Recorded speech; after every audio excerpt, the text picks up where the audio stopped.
तो कहानी की शुरुआत एक सिटी को दिखाते हुए होती है। उसी सिटी में एक लड़की रहती थी जिसका नाम होता है अलाइजा। अलाइजा इशारों से बातें किया करती थी क्योंकि वो बोल नहीं सकती थी, क्योंकि बचपन में अलाइजा को किसी ने टॉर्चर किया होता है जो उसकी नेक पर चोट के निशान देखकर पता चलता है। असल में किसी ने उसके गले का कोई पार्ट निकाल लिया था जिसकी वजह से वो डंब हो गई और उसके बाद कभी भी ना बोल सकी। अलाइजा इस दुनिया में बिल्कुल अकेली होती है क्योंकि उसकी कोई फैमिली नहीं होती। अलाइजा के नेबरहुड में एक आदमी था जिसका नाम जाइल्स होता है और वो आदमी अलाइजा को बिल्कुल अपनी फैमिली की तरह ही ट्रीट करता था और वो एक काफी एक्सपर्ट पेंटर भी था। जबकि अलाइजा एक लैब में क्लीनिंग का काम करती थी। उसी जगह पर अलाइजा की एक बेस्ट फ्रेंड भी होती है। दोनों फ्रेंड्स एक दूसरे से काफी क्लोज थी और एक दूसरे को काफी प्यार भी किया करती थी। जबकि दूसरे लोग अलाइजा को बिल्कुल भी लाइक नहीं किया करते थे, बल्कि सब लोग उसे बेवकूफ कहते थे, उसे हर्ट करते रहते थे। इसीलिए अलाइजा भी किसी से ज्यादा बात नहीं किया करती थी। जब वो लोग लैब को क्लीन कर रहे होते हैं तो एक ऑफिसर बोलता है कि आज हमारे लैब में एक टीम आ रही है जो अपने साथ एक मिस्टीरियस चीज भी ला रही है और वो चीज कीमती भी है और काफी अनमोल भी है जो आज तक इस लैब में नहीं आई। और थोड़ी ही देर बाद वो टीम वहाँ पर आ जाती है। उस टीम के पास काफी बड़ा वाटर टैंक था और उसके पानी में कोई चीज होती है। अलाइजा जब उसके करीब जाती है तो वो चीज मूव करने लगती है और आवाज पैदा करना शुरू कर देती है। तभी वहाँ पर एक टीम आ जाती है और उसे एक सेफ रूम में ले जाती है। यहाँ पर अलाइजा और उसकी फ्रेंड कुछ भी नहीं समझ पाती। नेक्स्ट डे जब वो लोग सफाई कर रहे होते हैं तो उसी सेफ रूम से आवाजें आती हैं जहाँ पर वो पानी वाली चीज को रखा गया था। उसी रूम से एक आदमी बाहर आता है जो कर्नल था और वो काफी सेल्फिश था और वो कर्नल इस पूरे प्रोजेक्ट का लीडर होता है। कर्नल के हाथ से खून आ रहा था और उसे इतनी पेन होती है कि वो घुटनों के बल बैठ जाता है। तभी वहाँ पर एक टीम आती है जो कर्नल को अपने साथ ले जाती है। फिर अलाइजा और उसकी फ्रेंड को कहा जाता है कि उस रूम को क्लीन किया जाए। उस रूम में जब ये जाते हैं तो वहाँ पर खून पड़ा होता है और किसी की तो कटी हुई उंगलियां भी पड़ी होती है और ये कटी हुई उंगलियां उस कर्नल की थी जिसे शायद उस चीज ने मारा होगा जिसको यहाँ पर लाया गया। अलाइजा उन उंगलियों को एक पैकेट में रख देती है जबकि अलाइजा की फ्रेंड किसी को बुलाने चली जाती है। तभी अलाइजा देखती है कि वहाँ पर एक काफी बड़ा वाटर टैंक है जो कि ग्लास से बना हुआ है और जब वो उसके करीब आती है तो वहाँ पर एक अजीब सा क्रिएचर होता है जिसके इंसानों की तरह ही 2 हाथ और 2 पाँव थे। अलाइजा ग्लास पर हाथ रखती है और वो क्रिएचर भी वहीं पर हाथ रख देता है अपना। तभी वहाँ पर अलाइजा की फ्रेंड और एक आदमी आ जाता है और वो क्रिएचर पानी में पीछे हट जाता है। अलाइजा को पता चल चुका था कि आखिर उस लैब में वो क्या चीज है, इसीलिए नेक्स्ट डे वो लंच टाइम पर उसी जगह पर जाती है। वहाँ पर एक काफी बड़ा पूल होता है और वो क्रिएचर उस पानी के अंदर था। अलाइजा पूल की वॉल पर बैठ जाती है और वो अपने साथ एक अंडा भी लाई होती है। वो उस अंडे पर स्पून मारती है और आवाज पैदा करती है। वो आवाज सुनकर क्रिएचर पानी से बाहर आ जाता है। ये देखकर अलाइजा अंडे का छिलका रिमूव करती है और वो अंडा वो उस क्रिएचर को अपने हाथ से देना चाहती थी, लेकिन वो क्रिएचर अलाइजा से डर रहा होता है। इसी वजह से वो अलाइजा से अंडा नहीं लेता। तब अलाइजा उस अंडे को वॉल पर रख देती है और वो क्रिएचर अंडे को लेकर पानी में चला जाता है और इसके बाद अलाइजा भी वहाँ से बाहर चली जाती है। फिर अलाइजा और उसकी फ्रेंड को वो सेल्फिश कर्नल बुलवाता है और ये वही कर्नल होता है जिसकी उंगलियां उस क्रिएचर ने काट दी थी। वो उनसे कहता है कि तुम्हारी ड्यूटी सिर्फ उस लैब को क्लीन करना है और लैब को क्लीन करने के बाद तुम लोग वहाँ पर नहीं रुकोगे क्योंकि वहाँ पर जो क्रिएचर है वो काफी बुरा भी है और काफी गंदा भी है और उसे हम काफी गंदे कीचड़ से उठाकर यहाँ पर लाए हैं और पूरे रास्ते हम एक दूसरे के दुश्मन ही बने रहे, इसीलिए तुम लोग भी उस क्रिएचर से दूर ही रहोगे। मगर अलाइजा उसकी बात नहीं मानती। वो अगले दिन फिर लंच टाइम पर वहाँ जाती है और आज वो अपने साथ एक म्यूजिक सिस्टम भी लाई थी आवाज पैदा करने के लिए। वो म्यूजिक प्ले कर देती है, साथ साथ आज भी वो दीवार पर एक अंडा रख देती है। ऐसा कर लेने के बाद वो खुद भी अपना लंच लेती है। वो क्रिएचर पानी से बाहर आता है और वो भी म्यूजिक सुनने लगता है। तो अलाइजा ने उसके लिए जो अंडा रखा होता है वो उसे भी खा लेता है। असल में वो दोनों एक दूसरे से इशारों में बातें करने लगे थे और वक्त के साथ साथ ये सिलसिला बढ़ता जाता है और फिर वो दोनों दोस्त बन जाते हैं। अलाइजा उसकी फ्रेंडशिप से काफी खुश होती है क्योंकि वो इस दुनिया में बिल्कुल अकेली थी और 2 लोगों के अलावा उसका इस दुनिया में कोई भी नहीं था, एक उसका नेबर जाइल्स और एक उसकी फ्रेंड। और वो इस बात से खुश होती है कि अब उसे उसका तीसरा दोस्त भी मिल गया है। अलाइजा को इस बात से कोई फर्क नहीं पड़ता कि उसका ये तीसरा दोस्त क्रीपी है और एक क्रिएचर है, बल्कि वो तो उसे अपना दोस्त बनाकर काफी खुश होती है।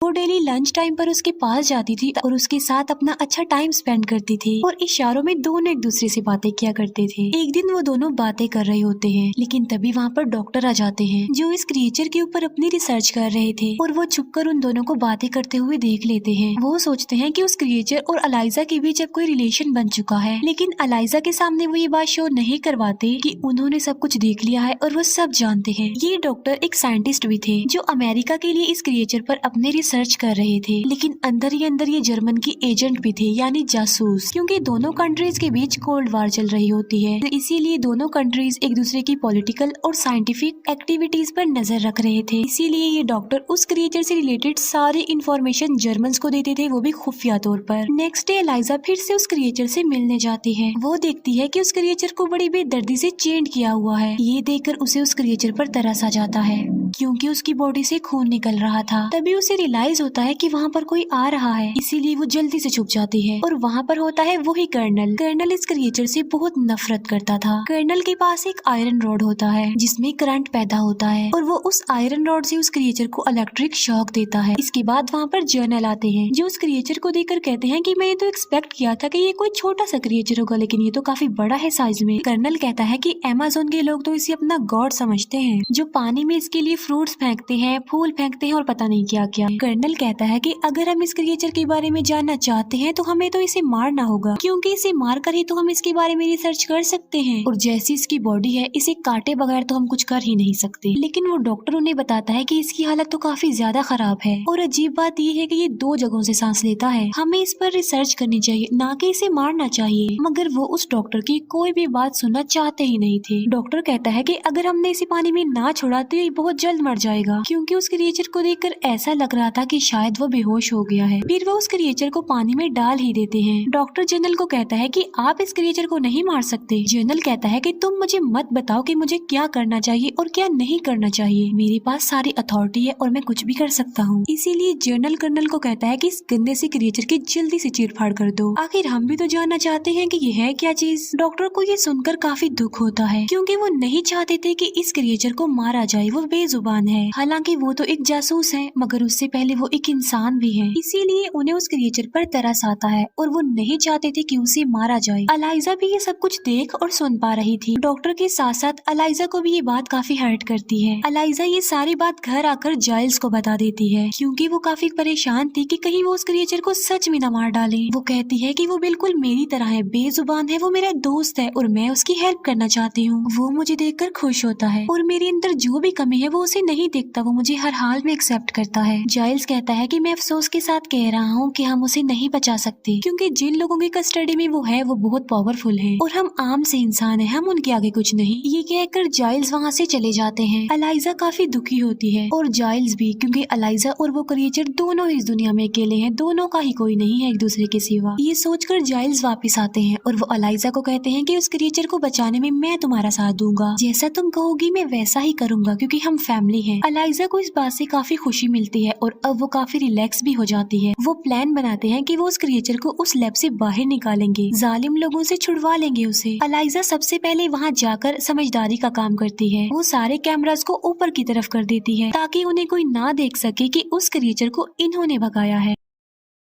फिर वो एक कार्ट में बहुत सारे टॉवल्स रख देती है। फिर वो उस क्रिएचर के पास जाती है, मगर उसे तो चेंड किया हुआ था और इन चेन्स को खोलना तो इम्पॉसिबल था। तभी वहाँ पर वो डॉक्टर आ जाते हैं और अलाइजा उन्हें देखकर घबरा जाती है, लेकिन डॉक्टर तो खुद ये चाहते थे कि वो क्रिएचर जिंदा रहे, इसीलिए वो उन लॉक्स की चाबी अलाइजा को देता है। अलाइजा उस क्रिएचर के लॉक्स खोल देती है। ये क्रिएचर फीलिंग्स को समझता था और काफी इंटेलिजेंट भी था। अलाइजा उस क्रिएचर को उस कार्ट में रखती है और टनल के जरिए वहाँ से बाहर आने लगती है। अलाइजा के फ्रेंड को पता चल जाता है कि अलाइजा किस मिशन में है, इसीलिए वो कार्ट के आगे आकर खड़ी हो जाती है और अलाइजा को कहती है कि तुम ऐसा नहीं करोगी। लेकिन अलाइजा उसे समझाने की कोशिश करती है कि अगर हमने इसको यहाँ पर छोड़ दिया तो ये जालिम लोग इसे मार डालेंगे। ये सुनकर अलाइजा की फ्रेंड भी उसका साथ देने पर एग्री हो जाती है और वो आगे बढ़ना शुरू कर देते हैं। बाहर जाइल्स अंदर आने की कोशिश कर रहे होते हैं, लेकिन गार्ड उन्हें अंदर जाने नहीं देता। गार्ड को लग रहा था कि उनका कार्ड फेक है, लेकिन डॉक्टर यहाँ पर भी उनकी हेल्प करते हैं। वो उस गार्ड को बेहोश कर देते हैं और आखिरकार ये लोग उस क्रिएचर को वहाँ से निकालने में कामयाब हो जाते हैं। लेकिन यहाँ पर कर्नल को शक हो जाता है कि गेट पर जरूर कुछ न कुछ हो रहा है, लेकिन जब वो गेट पर आता है तो वो सब वहाँ से जा चुके थे। अलाइजा उसे अपने घर ले आती है और उसे बाथ टब में रखती है, क्योंकि उस क्रिएचर की जिंदगी पानी है और वो पानी के बगैर सरवाइव नहीं कर सकता। अलाइजा उस क्रिएचर को अपने दोस्त को पाकर काफी खुश होती है। वो डिसाइड करती है कि वो 10 तारीख को उस क्रिएचर को रिवर में छोड़ आएगी, क्योंकि बारिश होने के चांसेस थे। बारिश की वजह से ये क्रिएचर अपने मंजिल अपने समंदर तक चला जाएगा। नेक्स्ट डे एलाइजा काम पर जाती है ताकि किसी को ये शक ना हो कि उस क्रिएचर को एलाइजा ने भगा दिया है। घर में जाइल्स उस क्रिएचर के पास होते हैं और उसका ख्याल रख रहे होते हैं, लेकिन इसी दौरान उनकी आंख लग जाती है। क्रिएचर अपने बाथटब से बाहर आ जाता है। वो क्रिएचर उनकी बिल्ली को मार डालता है। जाइल्स देखता है कि वो क्रिएचर उनकी बिल्ली को खा रहा है। जाइल्स उसे ऐसा करने से मना करते हैं, लेकिन वो वहाँ से भाग जाता है, लेकिन वो जाइल्स के हाथ को इंजर्ड कर देता है। एलाइजा जब घर वापस आती है तो वो देखती है कि वो क्रिएचर वहाँ पर नहीं है। जाइल्स कहते हैं कि वो डर गया था, उसका कोई भी कसूर नहीं है, जाओ और उसे वापस ले आओ। एलाइजा ऐसा ही करती है। वो बाहर जाकर कहीं से उसे ढूंढकर घर पर ले आती है दोबारा। अब क्योंकि वो क्रिएचर फीलिंग्स रखता था तो घर आकर उसे अपने किए पर शर्मिंदगी होती है। वो जाइल्स के सर पर हाथ रखता है और इशारों से जाइल्स को कहता है कि तुम भी मेरे सर पर हाथ रखो। जाइल्स ऐसा ही करते हैं, वो भी उसके सर पर हाथ रख लेते हैं। नेक्स्ट डे जाइल्स देखते हैं कि उनकी चोट बिल्कुल ठीक हो गई है और जाइल्स इस बात से काफी खुश हो जाते हैं कि उनके सर पर अब बाल भी आ गए हैं। वक्त के साथ साथ एलाइजा और उस क्रिएचर की दोस्ती प्यार में बदल जाती है। वो दोनों एक दूसरे से बहुत प्यार करने लगे थे। ये दोनों एक दूसरे से काफी क्लोज थे, एक दूसरे के काफी करीब आ चुके थे। फिर हम देखते हैं कि लैब में जर्नल कर्नल को वार्न करता है कि अगर तुमने उस क्रिएचर को ना ढूंढा तो तुम्हारी प्रोफेशनल और पर्सनल लाइफ दोनों डिस्ट्रॉय हो जाएंगी। ये बात सोचकर कर्नल काफी परेशान हो जाता है। कर्नल को डॉक्टर पे शक होता है कि उसी ने ही क्रिएचर को भगाया होगा, क्योंकि वो जानता था कि डॉक्टर ये नहीं चाहता कि उस क्रिएचर को मारा जाए। इसीलिए वो कर्नल डॉक्टर के घर के पास जाता है।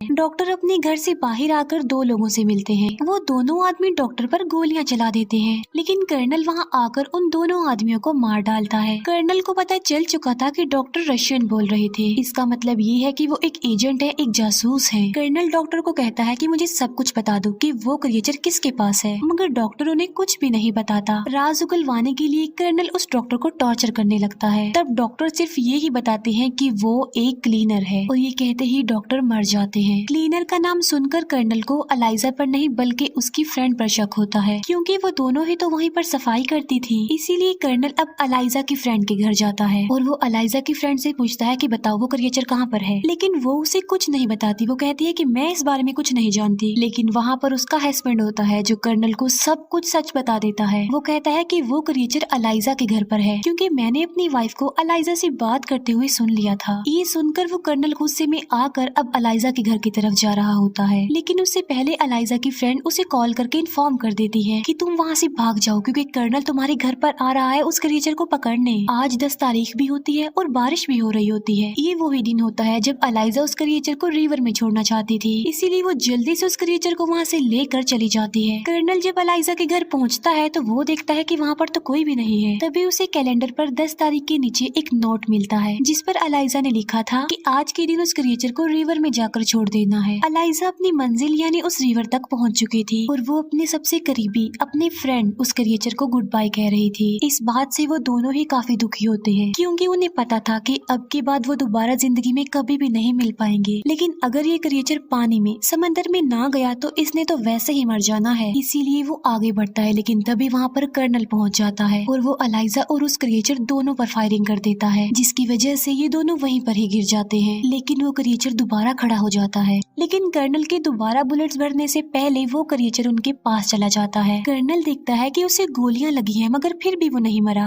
फिर वो क्रिएचर कर्नल को मार डालता है। फिर वो एलाइजा को गोद में उठाता है और समंदर की बहुत ज्यादा गहराई में ले जाता है और एलाइजा की गर्दन पर जो बचपन के चोट के निशान थे वो वहाँ पर हाथ लगाता है। वो निशान अब गिल्स बन जाते हैं, जिससे कोई भी पानी में सांस ले सकता है और अब एलाइजा भी पानी में सांस ले पा रही थी। और फिर एलाइजा भी जिंदा हो जाती है, जो कि गोलियों से मर चुकी थी। असल में ये क्रिएचर बहुत सारी पावर्स का मालिक था और इन पावर्स की वजह से ही एलाइजा बच गई। ये दोनों एक दूसरे को गले लग जाते हैं और ये क्रिएचर एलाइजा को पानी में एक नई जिंदगी दे देता है। दोनों को एक दूसरे का साथ और प्यार मिल जाता है। इसके बाद ये दोनों हमेशा के लिए उस समंदर की गहराई में रह जाते हैं। जाइल्स भी एलाइजा के लिए काफी खुश होता है कि दोनों को एक दूसरे का साथी मिल गया। और बस इसी के साथ ये मूवी यहीं पर एंड हो जाती है। Thank you for watching.